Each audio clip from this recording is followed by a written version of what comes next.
All right, looks like we're diving deep into dreams this time around. Dreams. You guys have sent in some excerpts from Sigmund Freud's The Interpretation of Dreams. Okay. So someone's been doing a little late-night reading, it seems. Mm-hmm. We're going to unlock the secrets of those, those nighttime adventures, right? Yeah.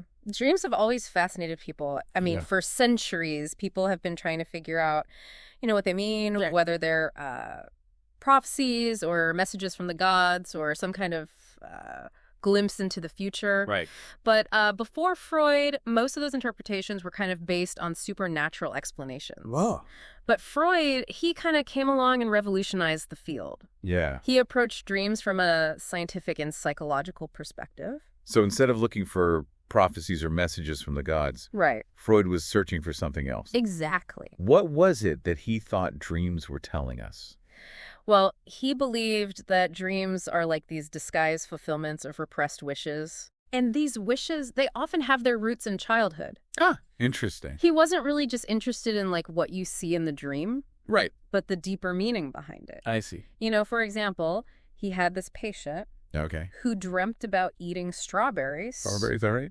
While she was on a strict diet. Oh, okay. And it turned out it wasn't really about the berries. It was this deeper craving, something she felt like she was forbidden to have. Okay, so there's always something more to the dream than meets the eye. Yeah. But what about when dreams are scary or like unpleasant? Mm-hmm. Where's the wish fulfillment in like a nightmare? That's where it gets really interesting. Okay. Freud actually argued that even negative dreams, they can be wish fulfillments. They're just disguised. Disguise, okay. So, for example, dreams about like the death of a loved one, right? Mm-hmm. He suggested that that could actually represent a suppressed childhood wish. Really? Maybe stemming from like sibling rivalry or a desire for more attention. That's a pretty radical idea. It is. I mean, it seems counterintuitive, Yeah. but I can kind of see how it might work. Mm-hmm. So how does our mind pull off this grand deception? Like, how does it hide these unacceptable wishes? Well, Freud called it dream censorship. Okay. It's like our minds have this internal censor that prevents these taboo desires from reaching our conscious awareness. So it's preventing them, even when we're asleep. Yeah, it's always working. Huh. It's kind of like a magician using sleight of hand Right. to distract you from the real trick. So we need a secret decoder ring to figure out our dreams. Kind of. Can you give us an example? Like, how does this dream disguise work? Sure. So one technique is called condensation. Condensation. And this is where your mind kind of compresses multiple thoughts and feelings, even people, into a single, often bizarre dream image. Interesting. So imagine a dream where there's this one figure who has the traits of your father, your brother, and like a professor from college. Okay, that's weird. Right. And through analysis, you could see that this strange combination, it could reveal like a complex web of emotions packed into one symbol. That's a great example.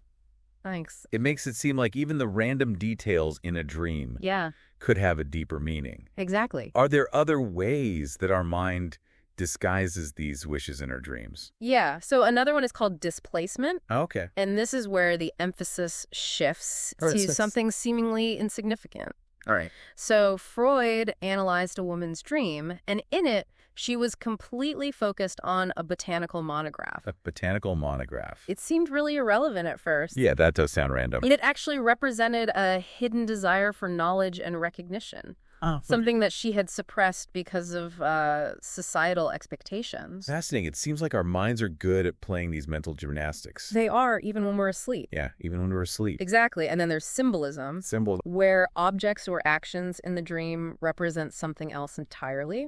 Okay. So remember that example of climbing a staircase? Uh-huh. Freud suggested that it could symbolize the dreamer's anxieties about their career. Oh, interesting. The staircase became the symbol of their desire to climb the ladder of success. I see. So it's not just about what happens in the dream. Right. But about understanding the hidden meaning. Exactly. Behind those actions and those symbols. Yes. But how do we even begin to decipher all this? Yeah. Is there like a universal dream dictionary we can use? That's where it gets tricky. Okay. Dream interpretation, it's not a one-size-fits-all approach. Yeah. There are no universal dream symbols. So what a lion represents for one person Yeah. could mean something completely different for someone else. Exactly. Okay. It all depends on your experiences, your background, your culture, Right. even your current emotional state. So we have to become our own dream detectives. That's a good way to put it. Piecing together the clues. Yeah. Trying to figure out what each symbol means for us personally. Exactly. That seems like quite a challenge. It is a challenge, but it's a fascinating journey Yeah. of self-discovery. Self-discovery, right? Freud actually suggested that you should keep a dream dictionary. Oh, okay. You know, just write down any recurring symbols, Right. any feelings, any associations that come to mind. Okay. And over time, you might start to see some patterns. Yeah, I could see that. And that can reveal hidden connections between your dreams and your waking life. That's a great tip. Thanks. You're welcome. Makes me think about those times when you wake up from a dream Yeah. and certain details are so vivid, like they're trying to tell you something. Exactly. Like if your dreams are whispering secrets, Yeah. and it's up to us to figure out what they're saying. And to do that, we need to understand the connection Okay. between our dreams and our waking lives. All right, now you've really got me interested. Okay. This connection between dreams and waking life seems crucial. It is. But before we get into that, Okay. let's take a quick break. That's good. We'll be back in a moment to explore this fascinating intersection between our conscious and unconscious worlds. Looking forward to it. Okay, so we're back Yep. and ready to explore this connection between our dreams and our waking lives. It seems like there's a lot to unpack here. Yeah, you know, it's fascinating because Freud actually believed that our dreams often incorporate elements from our recent experiences, Okay. even like those little insignificant moments Okay. that we've forgotten about during the day. So even a fleeting thought Yeah, or random conversation could end up in our dreams. exactly. Wow, our minds are like, constantly absorbing information. Yeah, like sponges, Even when we don't realize it. soaking it all up Huh. throughout the day. And while we might not remember everything, Right. these traces can resurface in our dreams They can, often in really symbolic, and unexpected ways. I see. You know, Freud actually had this compelling example All right. involving a dream featuring the phrase non-vixit. Non-vixit. Okay. It seemed totally random, Yeah. but the dreamer later recalled Okay. seeing that same inscription Okay. on a gravestone earlier that day. Oh, wow. It's amazing how these seemingly insignificant details, Yeah. they can become woven into our dream narratives. Yeah, they really can. It kind of highlights how interconnected You're right. our waking and dreaming lives really are. Yeah. Our dreams aren't just these isolated events. They're part of a larger tapestry of thoughts and emotions I see. that shape our inner world. So it's all connected. It is. Okay, this is starting to make sense. Good. But I have to admit, I'm still a bit confused Okay. about the whole childhood aspect. Yeah. Earlier, you mentioned that unresolved childhood conflicts or desires can show up in our dreams. How does that fit into all of this? So this is where Freud's theories get really profound. Okay. He believed that our childhood experiences, especially those early relationships and any unresolved conflicts, Right. they leave a lasting imprint on our unconscious mind. Okay. And these imprints can manifest in our dreams. So even if we don't remember them? Even if we don't consciously remember them, Wow. it's like our childhood is always there, lurking beneath the surface, influencing our thoughts, Right. feelings, Right. even our dreams. So it's always there. It is. Wow. And, you know, Freud highlighted this with the yellow lion dream. Yellow lion dream. The dreamer kept seeing this lion. Yeah.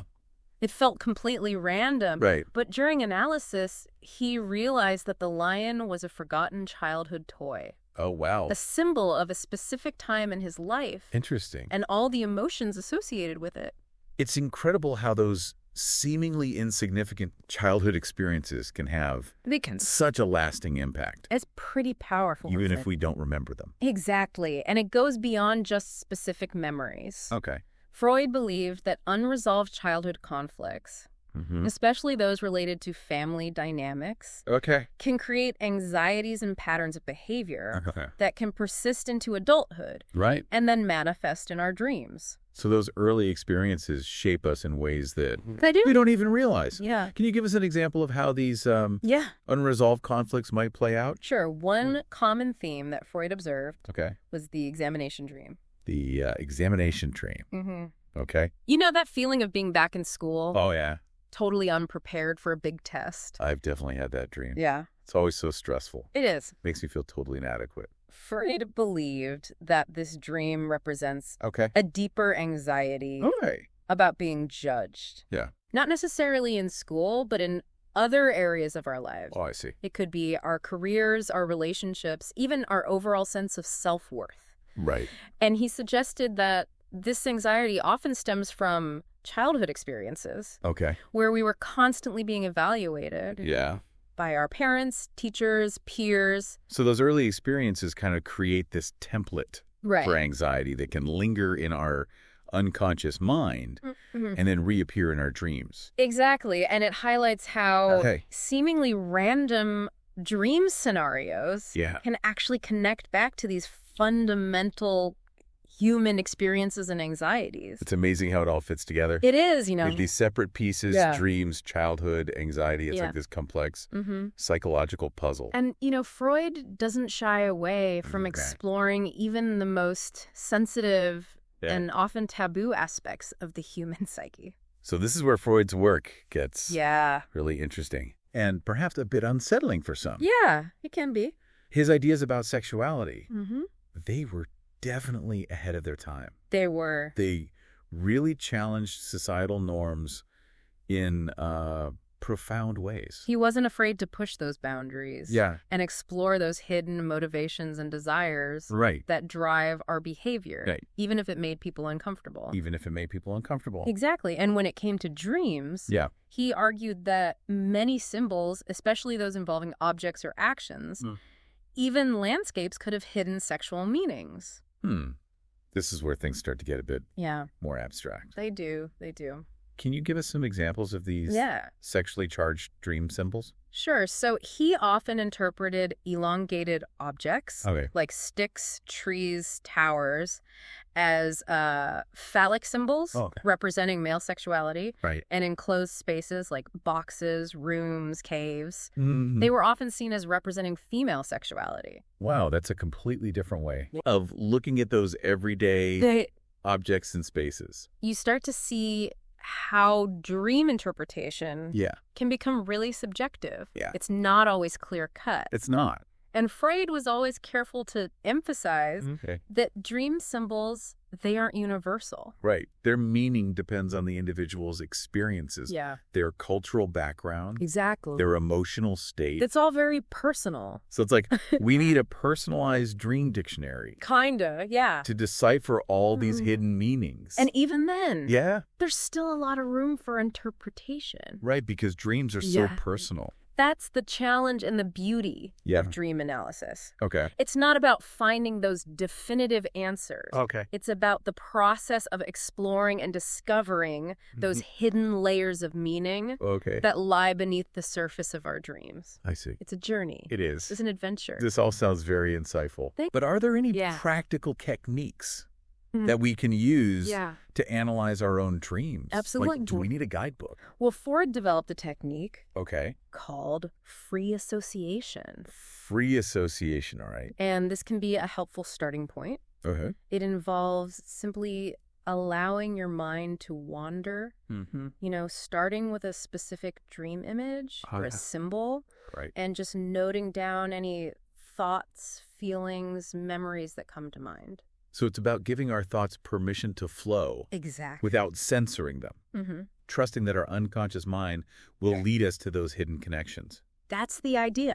I like that. By bypassing those conscious fillers, we can tap into those deeper associations, uncover those hidden meanings that might be driving our dreams. This is all really fascinating. It is. But I'm curious about the evolution of dream theory. Freud's work was groundbreaking. It was. But have his ideas been challenged? Oh, absolutely. Or modified by later psychologists? That's a great question. Yeah. And it leads us to this ongoing debate about the nature of dreams and how we interpret them. Okay, so even though Freud laid this foundation for dream research, his theories have been both celebrated and critiqued. Exactly. What are some of the main criticisms of his work? Well, one common critique is that his interpretations especially those related to sexuality, can feel overly focused on a narrow range of symbols and meanings. So some people argue that he overemphasized the role of repressed desires and maybe overlooked other important factors that could influence dreams. That's a valid point. It seems like there's still so much we don't understand about the mind. Yeah. Especially when it comes to dreams. It's a complex and mysterious realm. It is. It is. You know, dream research is ongoing. Yeah. And new discoveries are always emerging. Right. But even if some of Freud's interpretations have been challenged, those fundamental insights about the unconscious mind and the symbolic nature of dreams, they're still incredibly influential. So how should we approach Freud's work today? That's a good question. Should we take his interpretations literally? I think the key is to view his work as a starting point. Okay. A framework for understanding this complexity of dreams rather than like a set of rigid rules. Okay. A framework. Yeah. His theories, they offer a valuable lens through which we can explore our own dreams. Okay. But it's important to approach them with a critical and open mind, recognizing that there's always room for multiple interpretations. That makes sense. Yeah. We need to remember that dreams, they're deeply personal. And their meanings can vary widely from person to person. So we shouldn't take them as gospel. No, not necessarily. Okay. The most important thing is to approach dream interpretation with curiosity, an open mind, and a willingness to explore your own inner world. Okay. And who knows what you might discover? Yeah. Perhaps you'll find some hidden creative potentials, gain some insights into recurring patterns, or even unlock the ability to consciously shape your dreams. Okay, now you've got me really curious again. Good. This idea of shaping our own dreams, becoming conscious creators in that dream world sounds incredible. It is, and that leads us to the next part of our deep dive. Okay, great. We've explored these hidden meanings, those unconscious wishes, childhood echoes that shape our inner world. But what happens when we bring our conscious awareness into that dream state? I don't know. Are we really capable of directing our own dream journeys? Okay, now I'm on the edge of my seat. Good. This concept of lucid dreaming. Of consciously navigating the dream world. It's powerful stuff. Sounds like something out of a science fiction novel. It can feel that way. But before we get into that, let's take a quick break to gather our thoughts and prepare for this next chapter in our exploration of dreams. Okay, so we're back. We are. And ready to explore this mind-bending concept of lucid dreaming. Lucid dreaming. Yeah. It's like, it is kind of like stepping through the looking glass. Yeah. Becoming aware inside the dream. It's a fascinating phenomenon. It is. It's captivated people for centuries. And while Freud didn't really focus on lucid dreaming, his work on dream censorship and the unconscious mind laid the groundwork for understanding how consciousness can shift, even in the dream state. Exactly. So if we become aware that we're dreaming, does that mean we can control what happens next? That's the question, isn't it? Did we suddenly sprout wings and fly? Yeah. Or talk to a talking animal? Right. Or even rewrite the whole dream. It's the intriguing potential of lucid dreaming. Okay. It's like tapping into this hidden creative power within our minds. Okay, so some people report being able to consciously manipulate the dream environment, change characters, even choose dream themes. It's pretty amazing. That sounds incredible. It is. It's like becoming the director of your own personal blockbuster. That's playing out in your mind. Exactly. But how do you even achieve this? Right. Like, how do you become aware in a dream? That's the big question. Is there a special technique? Well, there's no magic formula. Okay. But there are a variety of techniques that people use to try to induce lucid dreams. Okay. One common approach is called reality testing. Reality testing. And it involves getting into the habit of questioning your surroundings throughout the day. So like training your mind to be more aware. Exactly. The difference between waking and dreaming. It's like flexing a mental muscle that helps you recognize those subtle shifts in consciousness. Okay, and this can carry over into the dream state. Yeah. Making you more likely to realize that you're dreaming. You are in a dream. Okay, so what other methods are there? So another popular technique is called mnemonic induction of lucid dreams. Mnemonic induction. Or mild. Or mild, okay. And it involves setting this clear intention. Okay. Before you fall asleep, right. You essentially tell yourself that you're going to remember you're dreaming while you're dreaming. It's like planting a seed. It is. Of awareness in your mind. Yeah, hoping it'll take root. And blossom into lucidity. That makes sense. But as with any exploration of the mind, it's important to proceed with caution. Okay, speaking of caution. Yeah. Are there any risks? That's a good question. Or downsides to lucid dreaming? It's a valid concern. It sounds amazing. It does. But is it safe?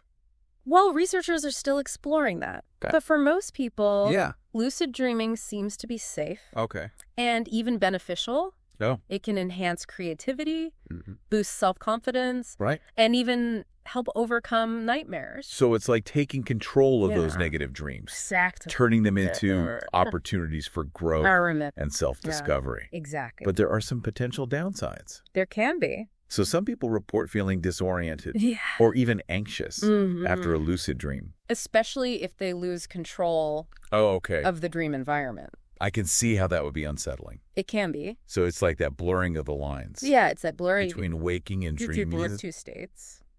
That can be disorienting. It can be for some people. But with practice. Right. And a willingness to learn. People can learn to navigate the world of lucid dreaming. It's a skill you can develop. This has been an incredible deep dive into the world of dreams. Yeah, it really has. We've explored Freud's theories. We did. Hidden meanings. Yeah. And even the possibility of becoming conscious creators in our own dream worlds. Fascinating stuff. As we wrap up this exploration, what are some key takeaways for our listeners? I think the most important takeaway is that dreams are not just random. Right. They're not meaningless. Yeah. They're meaningful narratives. Okay. They often reflect our deepest desires and fears. So our dreams are trying to tell us something. They are. They're whispering secrets. And it's up to us to listen. Exactly. Even if Freud's theories don't have all the answers. Right. They might not have all the answers. They provide this valuable framework. They do. For understanding the language of dreams. It's a language. The symbolic tapestry. Woven from our memories and anxieties. What other insights would you offer? Well, remember that dream interpretation is deeply personal. There's no one-size-fits-all. Right. What a symbol means for one person might be completely different for another. Yeah. It's all about finding those personal connections. So it's like we have our own personalized dream dictionary. Exactly. Shaped by our own experiences. That's a good way to put it. And the most important thing is to approach dream interpretation with curiosity. Your curiosity. Yeah. An open mind. An open mind. And a willingness to explore our own inner world. And who knows what you might discover. Yeah. You might find hidden creative potential. You might gain insights. Right. Or even unlock the ability to shape your own dreams. It seems like the world of dreams offers endless possibilities. Endless possibilities, that's right. For exploration, self-discovery. Yes. And even creative expression. Absolutely. Thank you for joining us on this deep dive. It's been a pleasure. Into the world of dreams. My pleasure. Sweet dreams to all our listeners.